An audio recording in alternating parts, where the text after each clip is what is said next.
Howdy, everybody.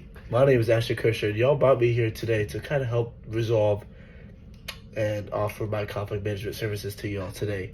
So, I understand from my best knowledge, on March 24th, 2018, on the third test match between Australia and South Africa, Cameron Bancroft was caught holding and concealing sandpaper in his trousers. Now, Bancroft and the former team captain Steve Smith attended a press conference. I understand that. And Bancroft originally admitted to using a yellow piece of adhesive tape. Now, however, this was not the case because when y'all did an investigation on him, Cricket Australia caught him using the sandpaper, which is horrible because he lied and basically said that it was this yellow piece of tape to dim down the situation. Now, the only reason Steve Smith had to attend the press conference was largely due to the fact of him admitting to knowing of the ball tampering, so he kind of just let it happen, and he didn't even try to fight it at all.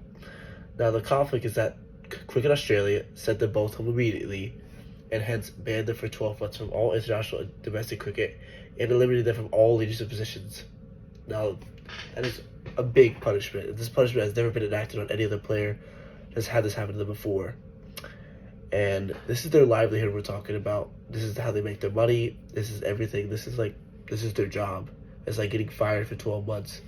You know, they lose all their income. They lose everything that comes with that. And that's kind of a big problem. So I understand that the mutual interest between the Cricket Australia and Australia Cricket Association is pretty accurate. Y'all both want to uphold the values of cricket and everything about it. And y'all both want to make sure that this never happens again. This is events that could get people banned for life. This is not something that any cricket fan wants to know or wants to hear about because this is not okay. Teams shouldn't have to tamper with the ball to win a game. They shouldn't have to do this to win a game, and it just is a bad outlook for both parties here. So it's just not good at all. And I understand that with this comes a huge amount of backlash on both of your parties. Like, it's not a good look for both of y'all because y'all supported these players, y'all put these players into these leadership positions, so y'all saw some sort of insight in them, and to see them not uphold these values at all and do the things that they did is just not a great outlook for y'all, for the future, and the media, and any of your fans. This is not a great look. Now, I understand that y'all want to uphold these values, and I understand that, you know, punishment has to be enacted on these players, but I feel the punishment that was given was just too much. It was too much for them. It's like getting fired for 12 months. You know, they don't have a job. They're not even fine for their family. So they let them have this press conference right after this happened, which is crazy. They're putting in front of this media that's going to just attack them, ask them all these questions that they really don't have the answer to or really don't know how to answer to them because, I mean, how this was answered, they're just going to incriminate themselves more, maybe even get a worse punishment. They don't know what's going to come from this media. So I think one way to eliminate a lot of this is minimize media involvement. There's better ways to communicate their ideas. They should have had a little closed-door meeting with these players, talked them through this, heard out their stories, heard out why they did it, whatever reason they wanted to do it, you know, everything about it, who was involved, get a better understanding of the story, and then maybe bring in a little bit of media to get a good fundamental story instead of having all of this media here, everyone just critiquing them and criminalizing them. Even like what they did was wrong, but you shouldn't just put them in front of a spotlight and just like make them lesser a human just because of what they did, you know, because they're, you know, I get it, they were trying to get unfair advantage, but what was done is wrong. And so y'all should have got to the bottom of this. Y'all should have got to the truth of this before coming to the media, before releasing a press conference, before enacting a punishment.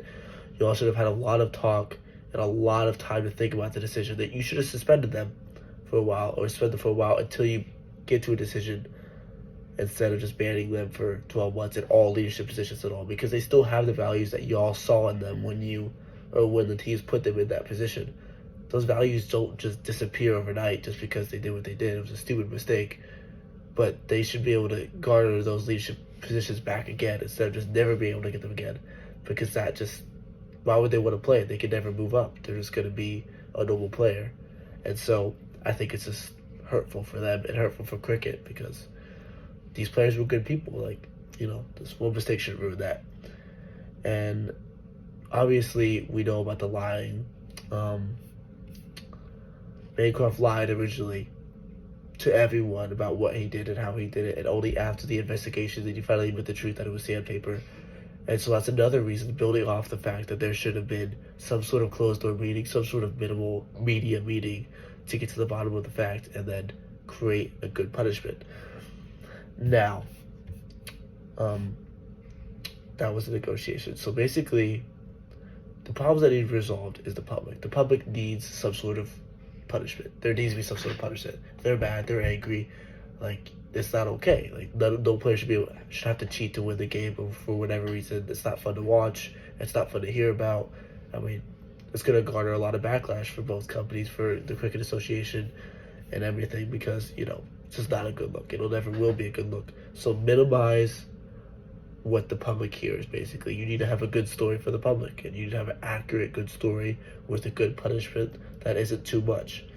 Now, that goes into the fact that there needs to be a fair punishment. The punishment that was given was harsh. Eliminating them from leadership positions for their whole life in cricket is too much, and I feel like they could have minimized the 12-month ban to even 6 months, or even 4 months with like good time or whatever, because that's their life, that's their job. A lot of other people could go a year without having a job, and so that's just hard. And then fairness. I feel like it was a little bit unfair of the punishment, because no other player who has done this, or players who have done this, have gotten this sort of punishment before. So I feel like there should have been a lot more deliberating on the punishment before just going right into the worst person they've ever given to a player. And so, yeah, I feel like those things could have been done differently.